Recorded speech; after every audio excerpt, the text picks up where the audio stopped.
ఎందుకంటే సోమవారం నాడే ఉన్నత న్యాయస్థానం బెయిల్ మంజూరు చేయడం జరిగింది.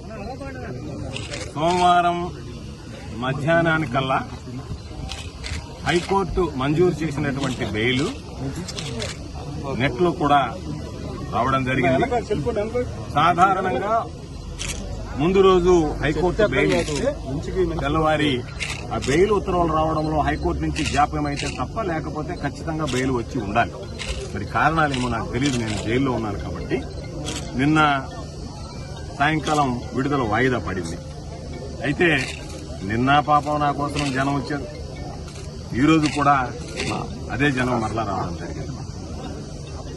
నాకున్నటువంటి ఆస్తి ఈ జిల్లా ప్రజలు, ప్రత్యేకించి సర్వేపల్లి నియోజకవర్గానికి సంబంధించినటువంటి కుటుంబాలు, వన్నె తరగనటువంటి వాళ్ల ప్రేమాభిమానాలు. ఈరోజు ఈ కేసును గురించి ఎక్కడా మాట్లాడకూడదు అనేటువంటిది హైకోర్టు విధించినటువంటి నిబంధన, షరతు.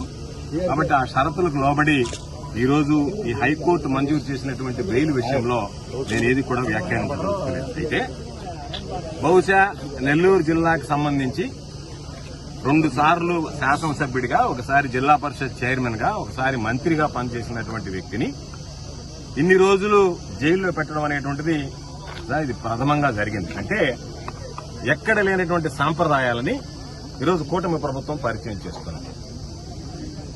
అయితే ఈరోజు ఒక్కసారి ఆలోచన చేస్తే ఎంత బాధాకరమైనటువంటి విషయం అంటే, నాకు నవ్వాలనో ఏడవాలనో తెలియనటువంటి దుస్థితి. 6 కేసులు నా మీద సోషల్ మీడియాలో పెట్టారు. నేను అధికారంలో ఉన్నప్పుడు, మంత్రిగా ఉన్నప్పుడు నా మీద చేసినటువంటి విమర్శల మీద ఒక్కసారి కూడా నేను సోషల్ మీడియాలో కేసు పెట్టించినటువంటి దాఖలాలు లేవు. 6 కేసులు పెట్టారు. ఆ తర్వాత మరలా ఈరోజు హైకోర్టు మంజూరు చేసినటువంటి ఈ కేసు పెట్టారు. దాని మీద 7 పీటీ వారెంట్లు వేశారు. 7 పీటీ వారెంట్లు ఎంత నవ్వొచ్చాయంటే, ఎప్పుడో ఎన్నికల కమిషన్ టైంలో జరిగినటువంటి లిక్కర్ కేసు. ఆ రోజు మా ప్రభుత్వం అధికారంలో లేదు. ఆ కేసు రిజిస్టర్ అయింది. కూటమి ప్రభుత్వం అధికారంలోకి వచ్చింది.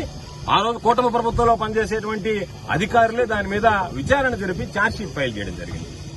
1 సంవత్సరం తర్వాత మరలా ఛార్జ్షీట్ రీఓపెన్ చేయాలి, ఎంక్వైరీ చేయాలని చెప్పి ఓపెన్ చేసి, ఎవరో ఒక వ్యక్తి, ఎంత హాస్యాస్పదం అంటే, నేను ఎన్నికల్లో వెళ్లినప్పుడు ప్రచారంలో మీ అందరికీ లిక్కర్ పంచుతాను, ఓట్లు వేయండి అని చెప్పానంట.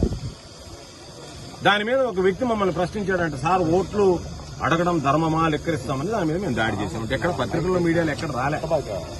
అది దాని గురించి చెప్పి ఒక కేసు. అదే పందాలో పంటపాలెంలో జరిగినటువంటి దాంట్లో అదే విధంగా సేమ్ మ్యాటర్ మీద ఒక కేసు. ఆ తర్వాత ఎక్కడో కనుపూరు కెనాల్ మీద ఒక కేసు. సర్వేపల్లి రిజర్వాయర్ మీద కేసు ఏంటో తెలుసా? సర్వేపల్లి రిజర్వాయర్ లో ఉండేటువంటి మట్టిని బాంబులు పెట్టి పేల్చామని. ఎక్కడ వినలే. మ్యాజిస్ట్రేట్ రిమాండ్ రిజెక్ట్ చేశాడు దాంట్లో. అంటే బాంబులు పెట్టి పేల్చారా, బాంబులు పెట్టి పేల్చినట్టుగా మీ కంప్లైంట్ లో ఎక్కడ లేనటువంటి కంప్లైంట్ ఇక్కడ ఎట్లా వచ్చిందని చెప్పి మాట్లాడారు. కాబట్టి రకరకాలైనటువంటి కేసులు, విచిత్రమైనటువంటి కేసులు పెట్టడం జరిగింది. ఏది ఏమైనా మా నాయకుడు వైఎస్ జగన్మోహన్ రెడ్డి గారు, ఆయన పాపం మేము గాని, మాకు సంబంధించినటువంటి నాయకులు, కార్యకర్తలు, కుటుంబ సభ్యులు లాంటి జిల్లా ప్రజలు కష్టకాలంలో ఉన్నప్పుడు, ఆందోళనలో ఉన్నప్పుడు, ఆయన కనీసం నెల్లూరుకు రావడానికి కూడా నియమ నిబంధనలు పెట్టి నియంత్రించేటువంటి పరిస్థితి వచ్చినప్పుడు వాటన్నిటినీ లెక్క చేయకుండా, లక్ష్య పెట్టకుండా, ఎన్ని రకాలైనటువంటి అవమానాలు వచ్చినా, ఎన్ని రకాలైనటువంటి ఇబ్బందులు వచ్చినా సరే వాటన్నిటిని అధిగమించి నా అనుకున్నటువంటి వాడికి నేను అండగా నిలవాలనేటువంటి లక్ష్యంతో ఈరోజు నెల్లూరుకు రావడం. నాతో పాటు ఎన్నడూ జరగలేదు ఒక మాజీ మంత్రి ఇంటి మీద దాడి. ఇది దౌర్భాగ్యకరమైనటువంటి విషయం. అన్ని విషయాలు కూడా రాబోయే రోజుల్లో మాట్లాడదాం. ప్రసన్న ఇంటి మీద దాడి చేసి మరలా ఆయన మీదనే కేసు పెట్టి ఆయనకు సంబంధించినటువంటి వ్యక్తులు కూడా ఈరోజు జైలు పాలు చేయడం జరిగింది. కాబట్టి ఇవన్నీ వింత పోకడలు, విపరీతమైనటువంటి ఆలోచనలతో వచ్చేటువంటివి. కాబట్టి మరలా చెప్తున్నాం, ఈ జైళ్లు, ఈ కేసులు, ఈ అరెస్టులు, ఇవి ఏవి కూడా మా లక్ష్య సాధనలో మేము అనుకున్నటువంటి దారిలో వెళ్లేటువంటి దాంట్లో ఎక్కడా మాకు అడ్డంకులు కావు. తాత్కాలికంగా ఈరోజు ఒక 90 రోజులు, 86 రోజులు జైల్లో ఉన్నామంటే 2 విషయాలు. ఈ ప్రభుత్వం అనుసరిస్తున్నటువంటి ప్రజా వ్యతిరేక విధానాలు, చంద్రబాబు నాయుడు చేసినటువంటి మోసాలు, చంద్రబాబు నాయుడు చేస్తున్నటువంటి కుట్రలు, వీటి మీద ప్రజల్లోకి తీసుకువెళ్లడానికి మాకు తాత్కాలికంగా వాయిదా వేసుకోవడం జరిగింది. ఎందుకంటే అందుబాటులో లేవు కాబట్టి. సోమిరెడ్డి కొడుకు సర్వేపల్లి నియోజకవర్గంలో దోపిడీకి అడ్డుకట్ట లేకుండా పోయింది. కాబట్టి వీటన్నిటి మీద కూడా భవిష్యత్తులో విచారణ జరుగుతుంది. ఎవరెవరు ఏమేం తప్పులు చేశారో బయటపడతాయి. ప్రజలకు సంబంధించినటువంటిది ఎవరు తిన్నా సరే కక్కించాల్సిందే. అందుకే నేను ఎక్కడా కూడా మరొకసారి మీ అందరికీ స్పష్టంగా చెప్పదలుచుకున్నాను, ఎక్కడా కూడా ఏ కోర్టులో కూడా జరిగినటువంటి అన్ని కేసుల్లో కూడా నేను తప్పు చేయలేదు, నాకు బెయిల్ ఇవ్వండి అని అడిగాను తప్ప నాకు ఆరోగ్యం బాగలేదు, ఇంకో కారణాలు ఉన్నాయి ఎక్కడా కూడా 8 కేసుల్లో ఎక్కడ ఒక్కదానిలో కూడా అడిగినటువంటి దాఖలాలు లేవు. కాబట్టి వీటన్నిటినీ దృష్టిలో పెట్టుకుని తప్పనిసరిగా రాబోయేటువంటి రోజుల్లో వైఎస్ఆర్ కాంగ్రెస్ పార్టీ బలోపేతం కోసం, ప్రభుత్వం అనుసరిస్తున్నటువంటి ప్రజా వ్యతిరేక విధానాలను ఎండగట్టడం కోసం, ఏదైతే గతంలో కూటమి ప్రభుత్వం మీద మేమైతే ఏదైతే విమర్శలు చేశామో, వాస్తవాల గురించి మాట్లాడామో, ప్రజలకు జరుగుతున్నటువంటి అన్యాయాల గురించి మాట్లాడామో వాటిని కొనసాగిస్తాం. మా పంతా కొనసాగుతుంది. సర్వేపల్లి నియోజకవర్గ దోపిడీ మీద అడ్డుకట్ట వేసేటువంటి ప్రయత్నం చేస్తాం. కాబట్టి ఎక్కడా కూడా అలుపెరగనటువంటి పోరాటం చేస్తాం తప్ప ఏదో కేసులు పెడితే మరలా భయపడి గమ్మైపోతాయేమో, మరలా కొత్త కేసులు పెడతారేమో అనేటువంటి ఆలోచన లేదు. నేను అనుకున్నా నిన్న నాది వాయిదా పడింది అంటే బహుశా మరలా కొత్త కేసు ఏదన్నా సృష్టించడానికి మరలా ఏదన్నా ప్రయత్నం జరిగిందేమో, అందులో భాగంగా బెయిల్ వచ్చింది కాబట్టి మరలా ఏదన్నా ఒక ఎఫ్ఐఆర్ గట్టి పొద్దున్న పీటీ వారెంట్ ఎత్తుకుని వస్తారేమో అని చెప్పి అధికారులు వచ్చి సార్ మీరు విడుదలయ్యారన్నంత వరకు నేను రెడీ కూడా కాలేదు, గమ్ముగా కూర్చొని ఏమైనా కేసు వచ్చిందేమో చూద్దామని చెప్పారు. అధికారులు చెప్పారు సార్ మీకు టైం అయింది, రిలీజ్ అయ్యవచ్చు, రిలీజ్ అయ్యే టైం అయిందన్న తర్వాత బయలుదేరి వచ్చారు. కాబట్టి వాటికి ఏం భయపడేటువంటి పరిస్థితి ఉండదు. మానసికంగా సిద్ధంగా ఉన్నాను, ఆరోగ్యంగా ఉన్నాను, ధైర్యంగా పోరాడతాను తప్ప ఎక్కడ కూడా మరొకటి చేసేటువంటి వెనకడిగేసేటువంటి ఉండదు.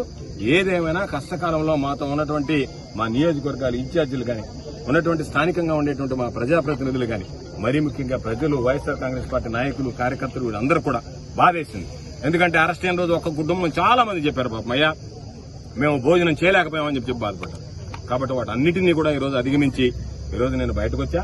తప్పనిసరిగా నన్ను నేను కాపాడుకోవడంతో పాటు మాకున్నటువంటి కార్యకర్తలను కూడా ఎన్నిసార్లు జైలుకి పంపించినా సరే పాపం జైలు చూస్తే అందరూ వైఎస్ఆర్ కాంగ్రెస్ పార్టీ వాళ్ళు అంటున్నారు పాపం అయ్యో వచ్చేదాకా భయం వేసింది, వచ్చిన తర్వాత ఏం ఇబ్బంది లేదు, మా వాళ్ళకు కూడా పోయి చెప్తాం ధైర్యంగా పోరాడండి రానైనా దేనికైనా సరే సిద్ధంగా ఉండండి, జైలుకి లెక్క చేయకండి, జైలు అనేటువంటి లెక్కే లేదనేటువంటి మాట మాట్లాడతాం.